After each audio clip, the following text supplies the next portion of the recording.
السلام عليكم ورحمة الله وبركاته. كنشكر جميع المتتبعين والمتتبعات واللي كيعطوني اللايكات ديالهم، كيخليو لي اللايكات ديالهم وكيشجعوني.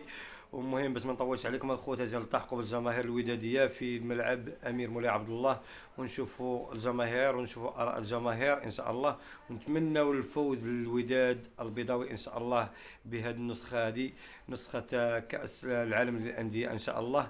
علاش لما لا، نتمنوا لهم الفوز ويكون حظ موفق ان شاء الله. توقع تكون المباراة اليوم امام الهلال الساعة؟ ان شاء الله مربوحه ان شاء الله ديما وداد. المباراة تكون صعيبة؟ لا هو ضروري تكون صعيبه، راه بطل اسيا ما بطل افريقيا، ولكن يوكاك مربوحه ان شاء الله. اصلا الوداد خارقه باش المقاومه الفوق الماتشات كبار.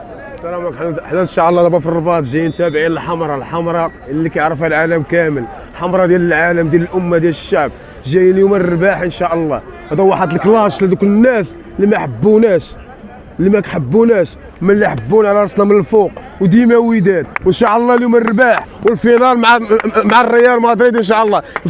الفينال وداد ريال مدريد، وديما وداد ديما وداد. وتحيه للقروطه. السلام عليكم. ان شاء الله غيكون الخير ان شاء الله، وغنفوزوا على الفريق الهلال السعودي نتيجه 3-0 ان شاء الله، وديما وداد ان شاء الله نطمحوا نمشيو ابعد نقطه في هذا المونديال ان شاء الله، لما النهائي ان شاء الله. علاش لا ان شاء الله. اليوم الوداد مع الهلال السعودي، كيفاش كتوقعي تكون المباراة؟ وان شاء الله نربحوا. الخصم راه ماشي صعيب، فهمتي، ما غاديش نصغروا منه، وكنتيقوا في اللعابه ديالنا ان شاء الله ويكون خير، فهمتي.